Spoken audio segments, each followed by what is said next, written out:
کہ انہوں نے آج ایک بڑی امپورٹنٹ ہمارے لیے آج دن تھا اور انہوں نے یہ ثابت کیا کہ یہ پاکستان کے ساتھ کھڑے ہوئے ہیں۔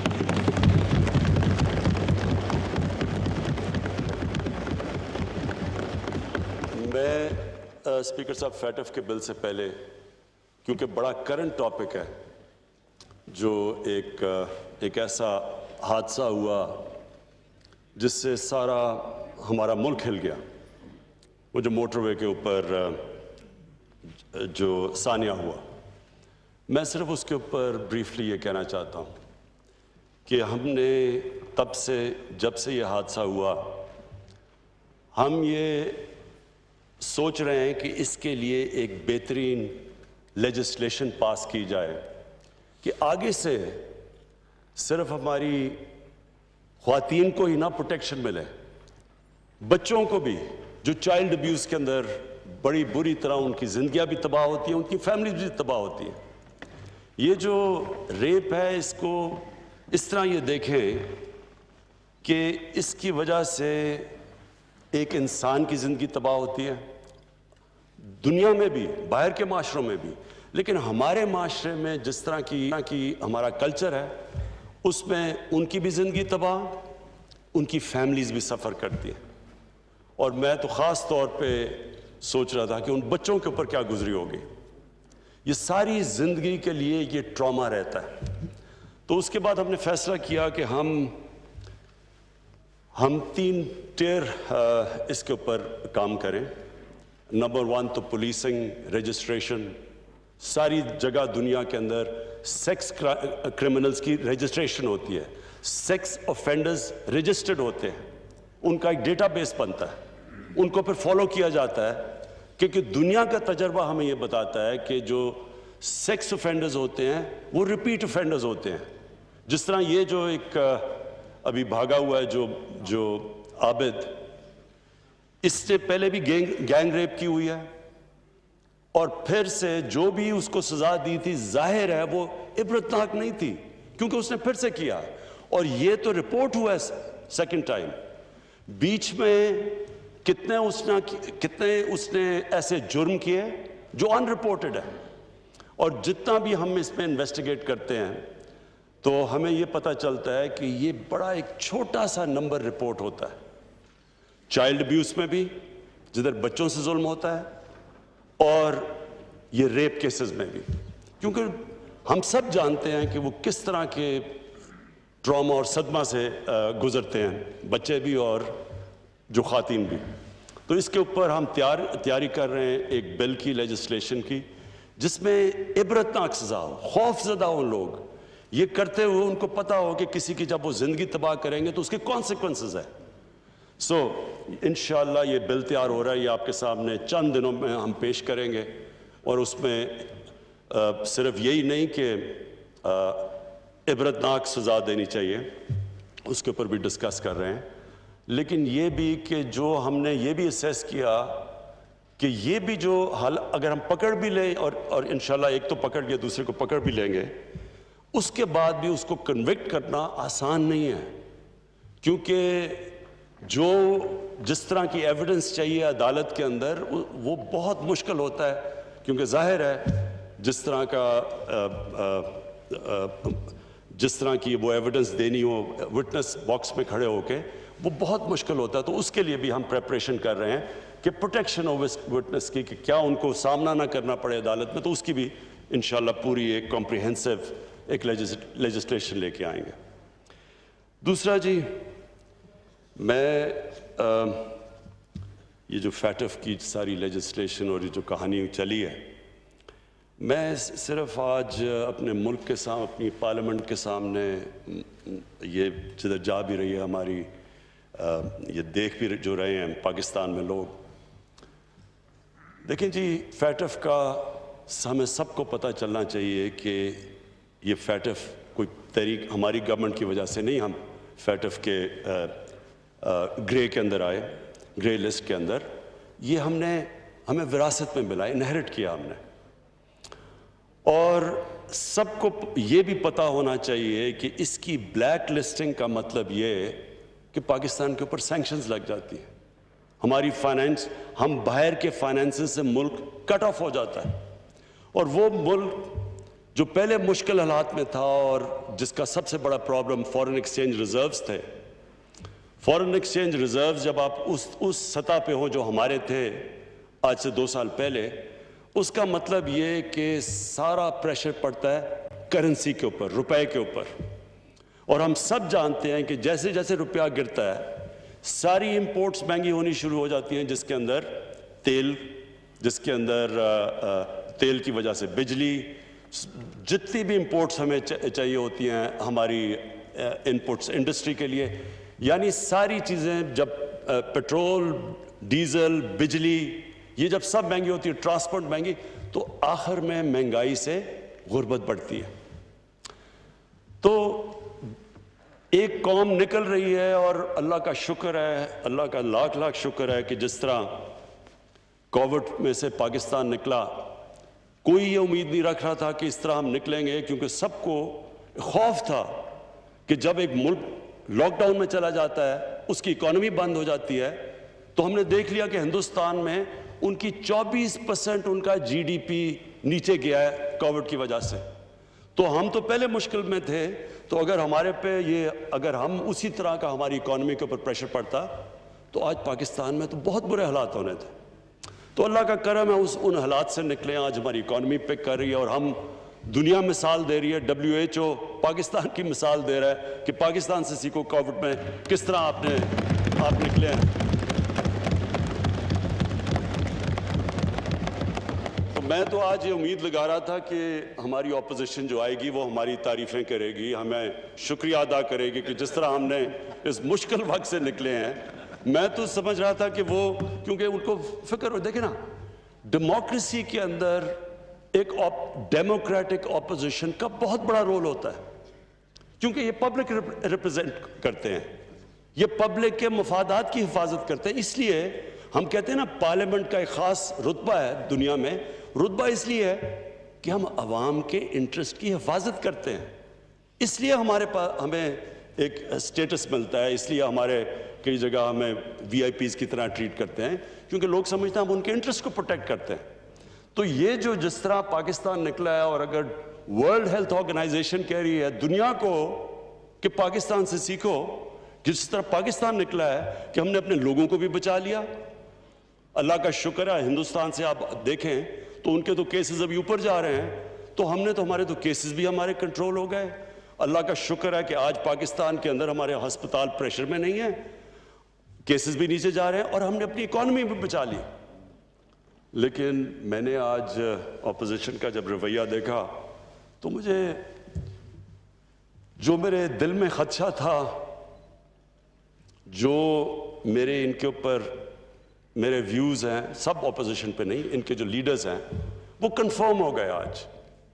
وہ کنفرم تب بھی ہو گئے جس طرح انہوں نے فیٹف کی لیجسلیشن کو اپروچ کیا، کیونکہ فیٹف کا بلیک لسٹ میں جانا مطلب اکنامک سینکشنز، اس کا مطلب کہ ہماری اکانومی کریش کرنا، اس کا مطلب روپیہ کدھر رکے گا، 250 پہ 300 پہ ڈالر جائے گا، کسی کو نہیں پتا، کیونکہ ہمارے پاس تو اتنے فورن ایکسچینج ریزروز نہیں ہے کہ ہم روپے کو سپورٹ کر سکیں۔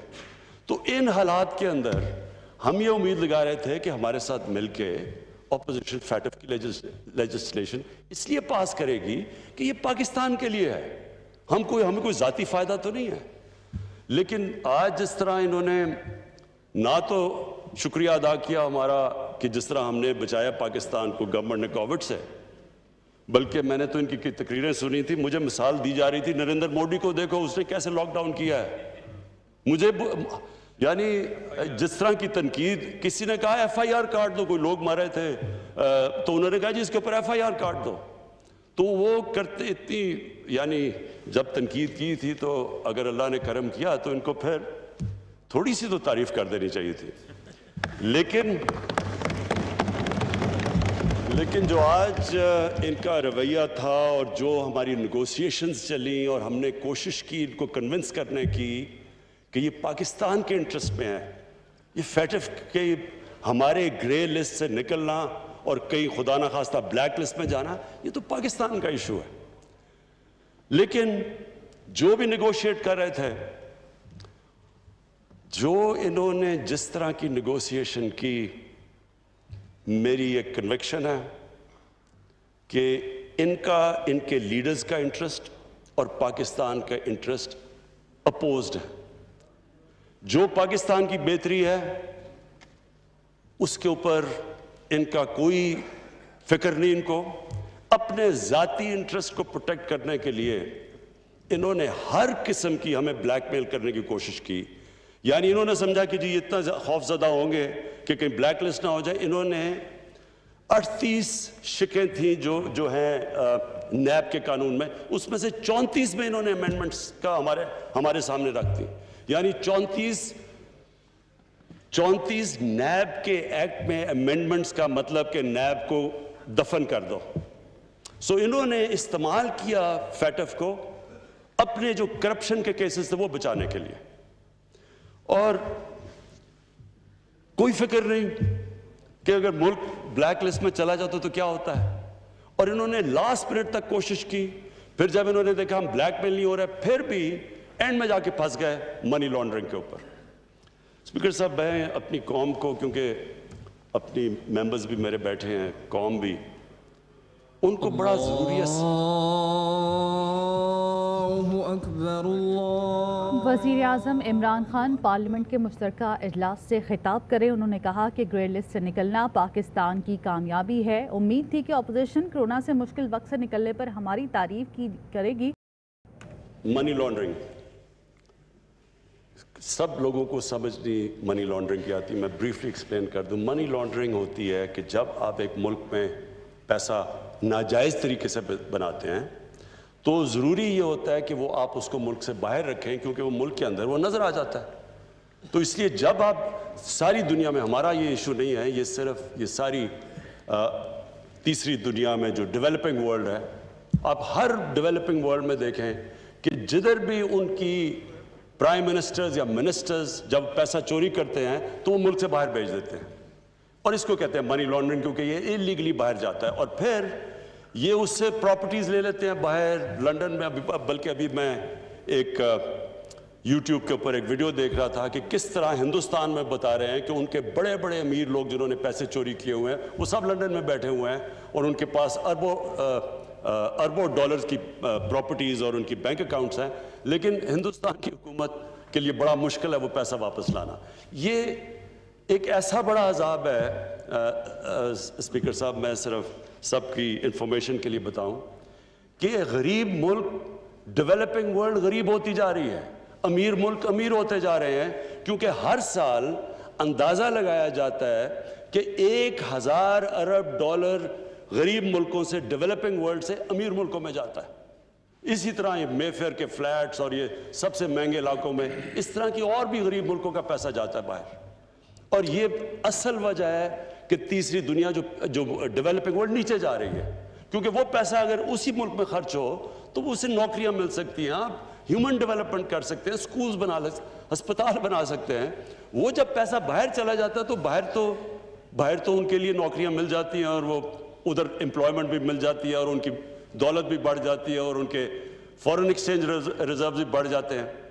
لیکن اس ملک میں ایک تو وہ پیسہ باہر چلا جاتا ہے, دوسرا یہ ڈالرز لے کے پیسہ باہر بھیجتے ہیں. یہ جو ٹی کا سارا کیس ہے, یہ ہے کیا, یہاں سے حوالہ ہنڈی سے پیسہ باہر بھیجا, جس کی ضرورت پڑی وہ ٹی سے منگوا لی, اور انہوں نے کہا جی کہ نو کوسچنز آج, کیونکہ ہمیں ریمیٹنسز آئی ہیں. یہ پورا ایک ریکٹ ہے منی لانڈرنگ کا. اور اس ملک میں جو اگر ہمارے روپے پہ پریشر پڑتا ہے, جو میں کہہ بیٹھا ہوں, جب روپے پہ پریشر پڑتا ہے مہنگائی آ جاتی ہے, غربت بڑھتی ہے.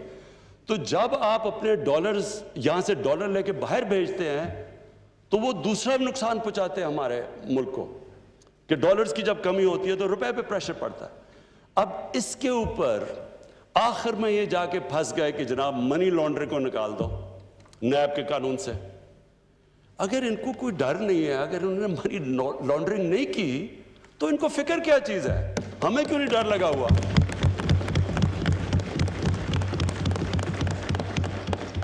اور افسوس یہ ہے کہ اس کے اوپر انہوں نے اتنا زیادہ سارا ہمارے ٹائم بھی ضائع ہوا, یہ سارا ادھر تک پہنچے. اور پھر سے میں